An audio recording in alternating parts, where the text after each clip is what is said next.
ಎಲ್ಲರಿಗೂ ನಮಸ್ಕಾರ. ಇವತ್ತು ಅಂತಾರಾಷ್ಟ್ರೀಯ ಯೋಗ ದಿನ ಆಗಿರೋದ್ರಿಂದ ಗೆಳೆಯರೆಲ್ಲ ಸೇರಿ ಒಂದು ಯೋಗನ ಆಚರಣೆ ಮಾಡ್ತಾಯಿದ್ದೀವಿ. ಯೋಗವನ್ನು ಮಾಡಿ ಈ ಒಂದು ಆಚರಣೆಯನ್ನು ಸಹ ಮಾಡ್ತಾಯಿದ್ದೀವಿ. ಇದೇ ಥರ ನಮ್ಮ ಹೆಲ್ತ್ ಚೆನ್ನಾಗಿರ್ಬೇಕಂದ್ರೆ ಯೋಗನ ನಾವು ಪ್ರತಿದಿನ ಅನುಸರಿಸ್ಕೊಬೇಕು, ಒಂದಿನಕ್ಕೆ ಸೀಮಿತ ಆಗಿರಬಾರ್ದು. ಆಮೇಲೆ ಪ್ರತಿಯೊಬ್ಬ ನಾವು ಮಾಡೋದು ನೋಡಿ ಯುವ ಪೀಳಿಗೆನೂ ಸಹ ಯೋಗದ ಬಗ್ಗೆ ಕಾನ್ಸಂಟ್ರೇಷನ್ ಮಾಡ್ತಾರೆ, ಡೈಲಿನೂ ಇದು ಮಾಡ್ತಾರೆ. ಯಾಕೆಂದರೆ ಇಲ್ಲಿ ಗ್ರೌಂಡಲ್ಲಿ ಆಲ್ಮೋಸ್ಟ್ ಆ ಕಡೆ ಸೈಡೆಲ್ಲ ಮಾಡ್ತಾ ಇದ್ದಾರೆ. ಕೆಲವಷ್ಟೇ ನಾವಿಲ್ಲಿ ಸ್ನೇಹಿತರು ನಿಂತಿದ್ದೀವಿ. ಹಾಗಾಗಿ ಅಂತಾರಾಷ್ಟ್ರೀಯ ಯೋಗ ದಿನದ ಶುಭಾಶಯಗಳು. ಯೋಗ ಅಂದರೆ ನಮಗೆ ನಾವು ಬೆಳಿಗ್ಗೆ ಹೊತ್ತು ನಾವು ಬಂದು ನಾವು ದಿನ ನಾವು ಏನು ಮಾಡ್ತೀವೋ, ವರ್ಕೌಟ್ ಮಾಡ್ತೀವೋ, ಏನು ಮಾಡ್ತೀವೋ ಅದನ್ನೆಲ್ಲ ಒಂದು ಮಾಡಿದ್ರೆ ನಮ್ಗೆ ಆರೋಗ್ಯ ಚೆನ್ನಾಗಿರುತ್ತೆ.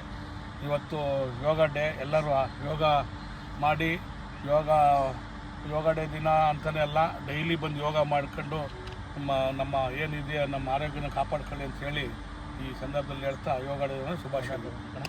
ಎಲ್ರಿಗೂ ಯೋಗ ದಿನದ ಶುಭಾಶಯಗಳು. ಯೋಗ ದಿನ ಒಂದು ದಿನಕ್ಕೆ ಸೀಮಿತವಾಗಿರಬಾರ್ದು, ಪ್ರತಿದಿನ ಇರಬೇಕದು.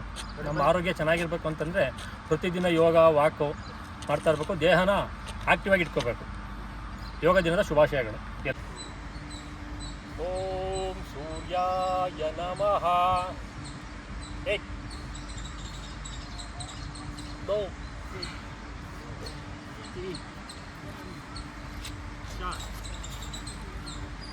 5 6 7 8